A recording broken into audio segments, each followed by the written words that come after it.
Be 2 weeks ready. Unit 6. Follow along on Toolkit, page 20. Unit 6, Shelter Plan. A shelter plan helps you prepare for a variety of safe locations following a disaster. Whether you shelter inside or outside your home, in a community shelter, or with family and friends, you need to be prepared to shelter for up to 2 weeks following a disaster.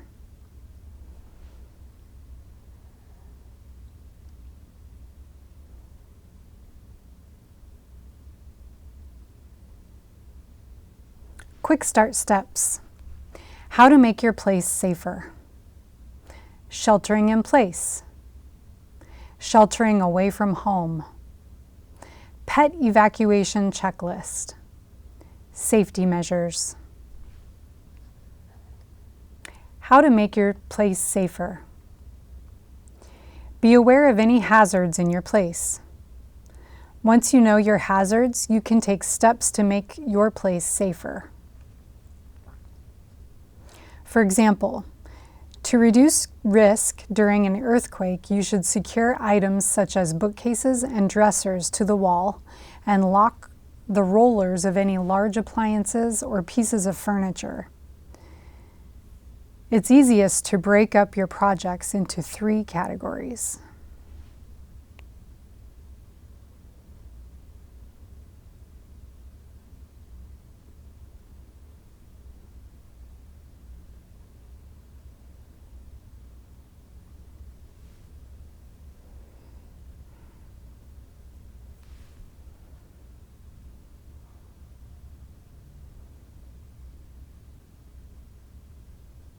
First, things you can do right away. Second, things you can do with a little more time and resources, such as money or equipment.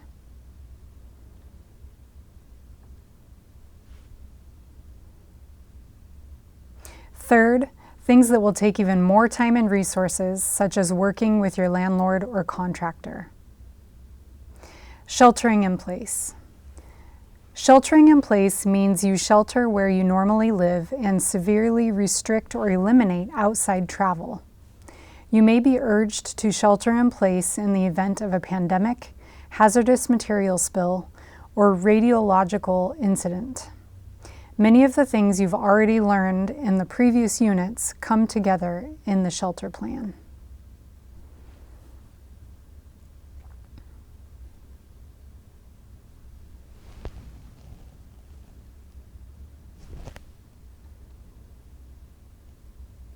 In addition to supplies outlined in your emergency plan, food plan, water plan, and waste and hygiene plan, you'll want to gather the following. Options to light your way. Flashlights with fully charged batteries and backup batteries. Headlamps with fully charged batteries and backup batteries for a hands-free option.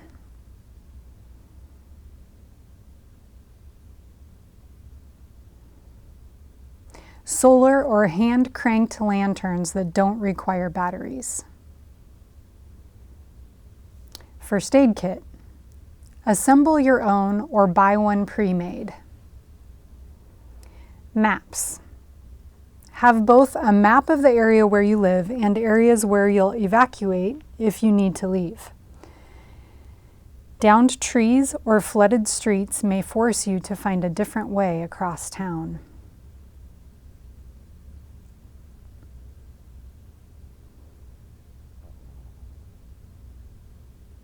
Have an option that's not battery dependent.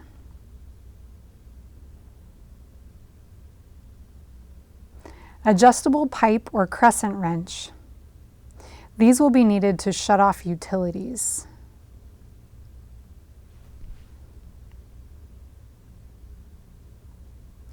A multi-tool. A good multi-tool, such as a Swiss Army knife, includes a knife blade, screwdrivers, scissors, and a can opener, providing countless uses during an emergency.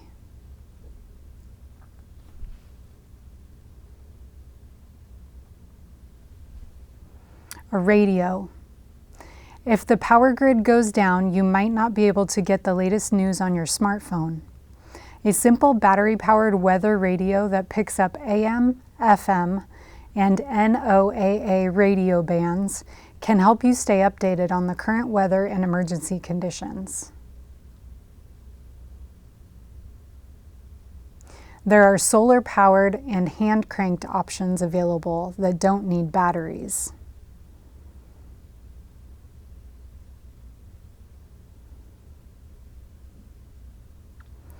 Duct tape.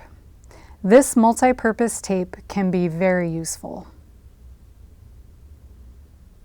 Dust masks. These may help filter contaminated air and guard against airborne diseases.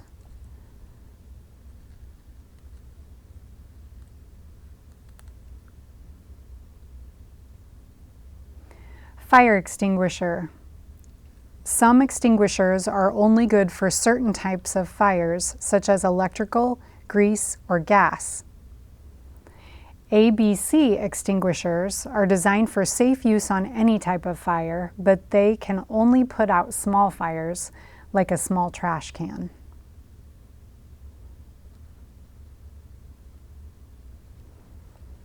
Have one on each floor of your dwelling and one in a weather-protected area outside.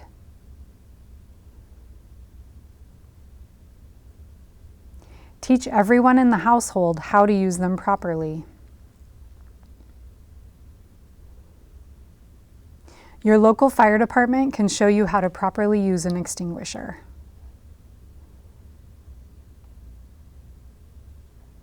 Sleeping bags and blankets. Insulated sleeping bags are an ideal option, but will likely cost more than blankets. Personal needs items.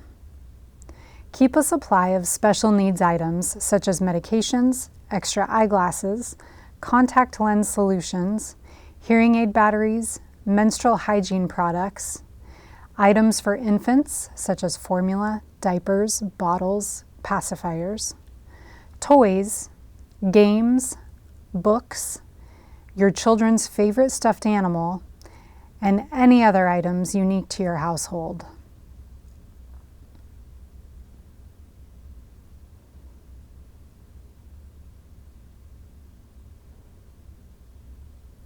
Buckets for emergency toilets.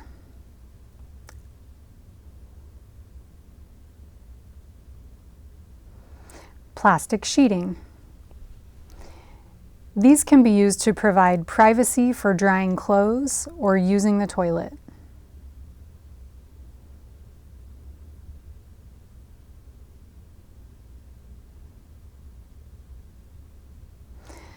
Plastic sheeting with a thickness of 4 to 6 millimeters or greater is recommended to seal around doors and windows, heating vents, or any opening that can let in air.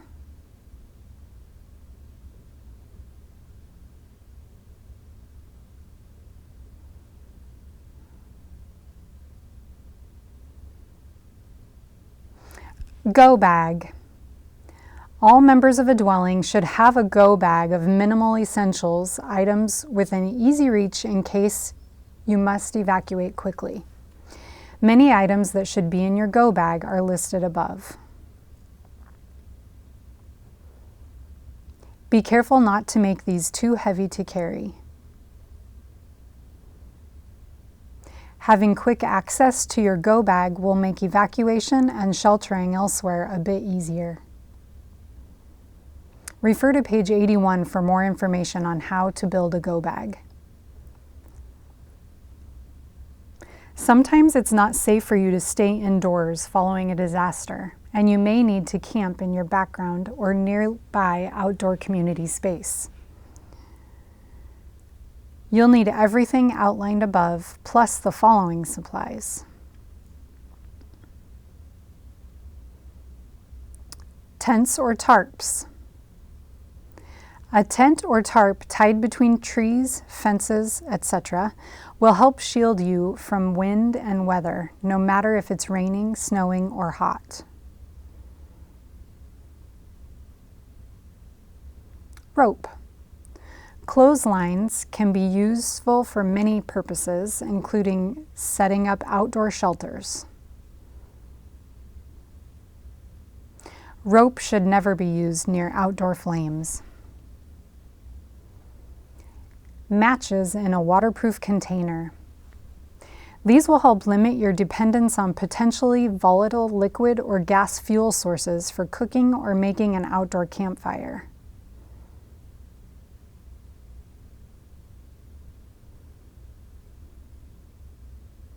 If you look around your place, you'll find you most likely already have many of these items.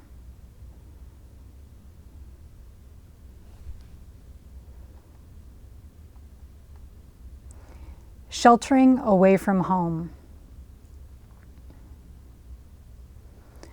While staying in or close to your own living space is always preferable, disasters may require you to shelter in a safe environment elsewhere.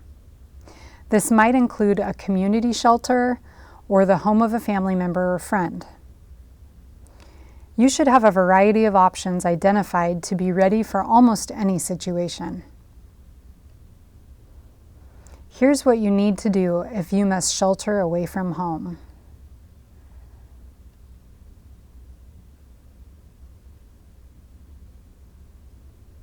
Know the locations of several community shelters. Discuss in advance the possible need for sheltering with family and friends who live elsewhere.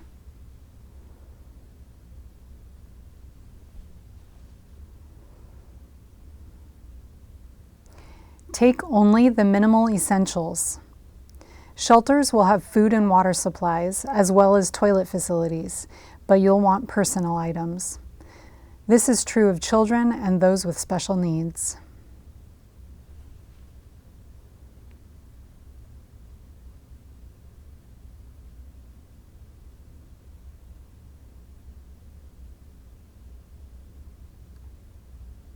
Sign up with your county or tribal emergency management office to receive local emergency alerts in your area.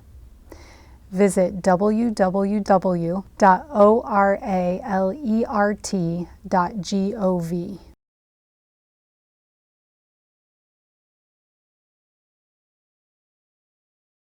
Turn on Wireless Emergency Alerts, WEA, on your cell phone. Know where you and your household will go and how you'd get there. Identify evacuation routes from home, work, school, and the surrounding neighborhood. Print out a map and highlight at least 2 alternate routes to your work, school, daycare, and home, and keep it in your go bag. Pet evacuation checklist. Animals often sense danger before humans and may become nervous before an impending disaster.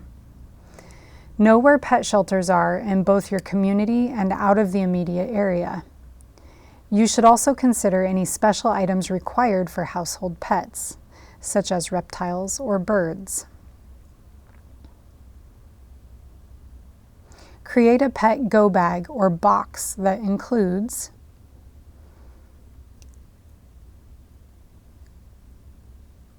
a crate, if applicable, a collar with the pet's name, chip ID, owner, and phone number, a leash, favorite toy and small blanket, food for up to 2 weeks, feeding dishes, pet waste bags, medications, supplements, and all instructions, written proof of vaccinations, name and contact information for your veterinarian, photo labeled with pet's name, owner's name, and contact information, any essential information such as allergies or phobias,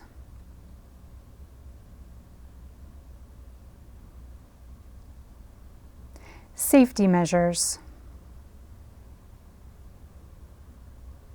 Assume there's been an earthquake and people in your household have taken protective actions such as drop, cover, and hold on, or alternate measures for people with access and functional needs. Once the shaking has stopped, you need to make sure it's safe for you to stay inside and shelter in place. Here are the safety measures you should take. Check on everyone in your home and respond to injuries. Find where the people in your household may be. Let each other know if you're safe or need immediate help.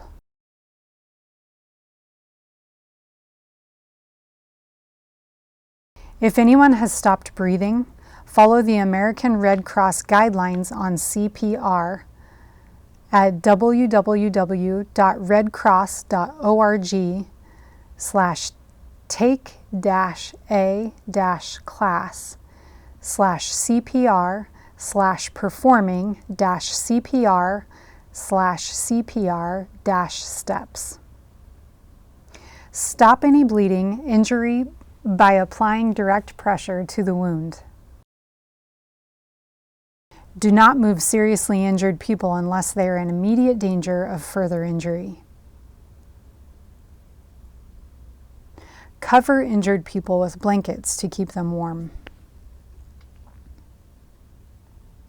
Listen for emergency updates and news reports.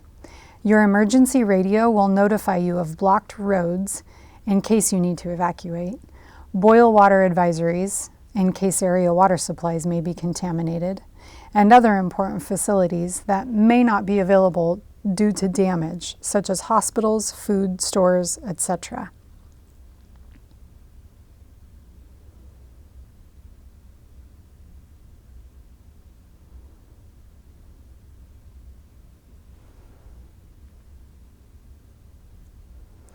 Be aware of other dangers such as aftershocks and tsunamis. Aftershocks are likely to occur after a major earthquake. These secondary earthquakes are usually less violent than the initial earthquake, but they can be strong enough to cause additional damage.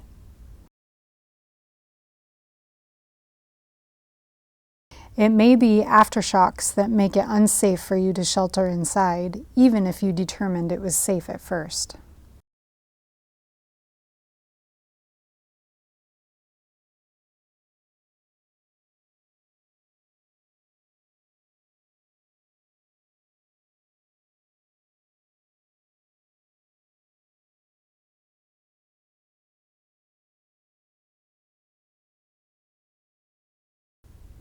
Tsunamis are possible if you live in a coastal area. If you feel the ground shake, assume that a series of dangerous waves is on the way. If you're near the coastline, move inland to higher ground as quickly as possible.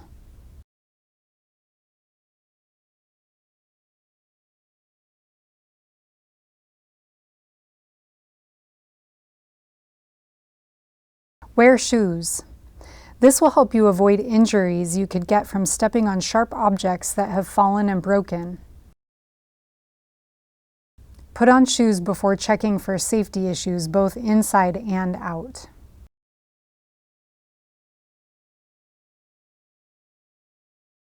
Keep a pair of shoes under your bed that you can reach during a disaster.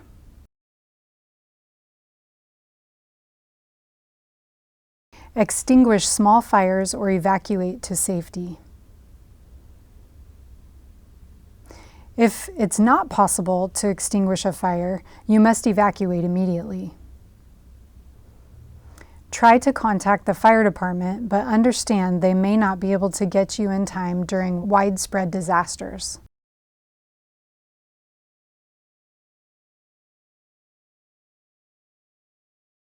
Warn your neighbors of the fire, especially if there are gas supplies or lines nearby. Turn flashlights on only when outside. Batteries can produce a spark that could ignite leaking gas inside your dwelling. Shut off utility services. In the event of an earthquake, you may be told to shut off utility services. Teach capable, responsible members of your household how to turn off the gas, electricity, and water at valves and main switches.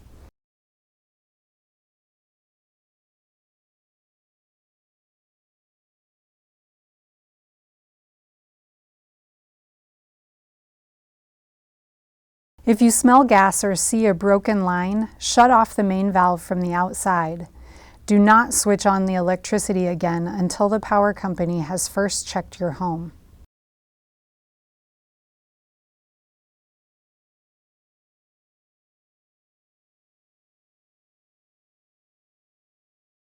If the gas is turned off, a professional must turn it back on.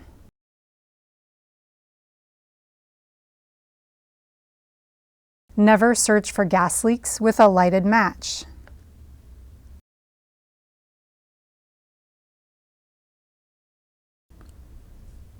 Plug bathtub and sink drains to prevent sewage backup.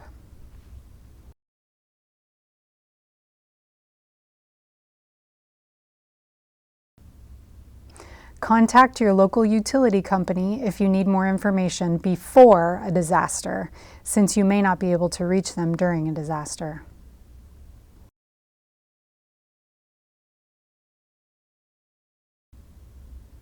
Refer to page 80 for steps on how to shut off your utilities.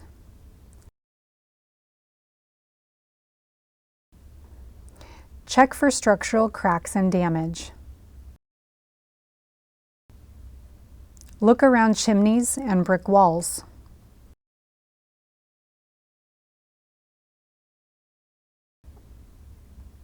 Leave immediately if it looks like the structure might collapse. Be aware of broken glass.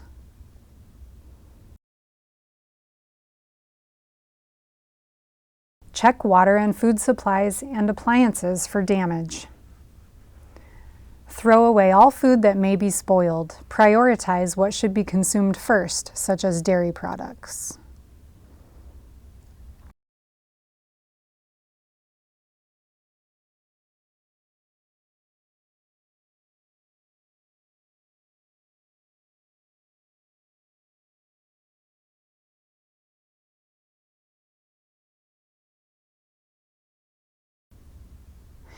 Do not use any appliances that are damaged, even if you still have electricity, as this can present fire hazards.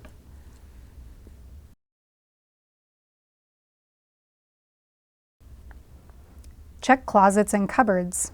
Open doors cautiously as objects can fall off shelves.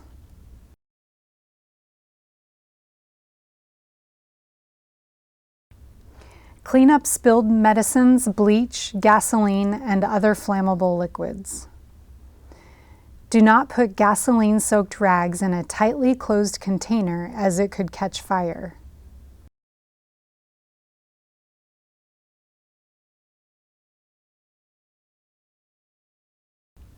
You can add soiled rags with undrinkable water in a metal can, such as a coffee can. If you don't have water to spare, you can use a screwdriver to punch holes in the bottom and sides of the can for ventilation.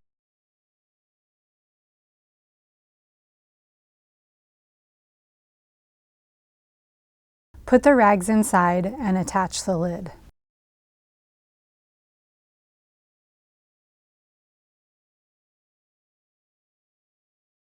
This can should be stored outside, away from children, pets, and anywhere you may cook.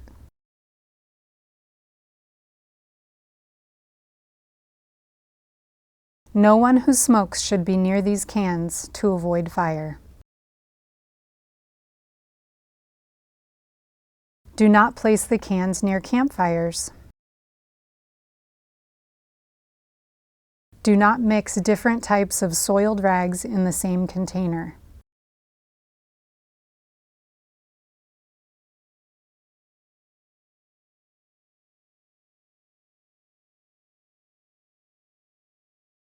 Do not bury spilled medicines or put them in the toilet or sink for later disposal. This can contaminate water supplies. Put them in a disposable container or bag for disposal at a safe drop-off location later.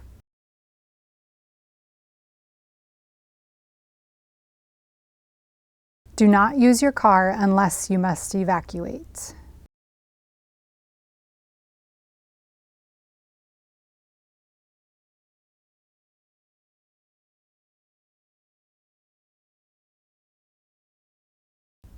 Do not go sightseeing through damaged areas, as this will interfere with relief efforts.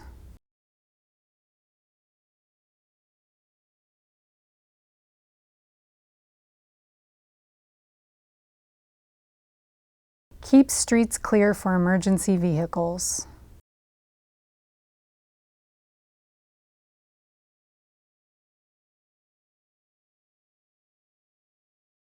There's a lot to know about making a shelter plan. Take it one step at a time and do what you can when you can. You'll get there. Activities are on pages 79 through 82.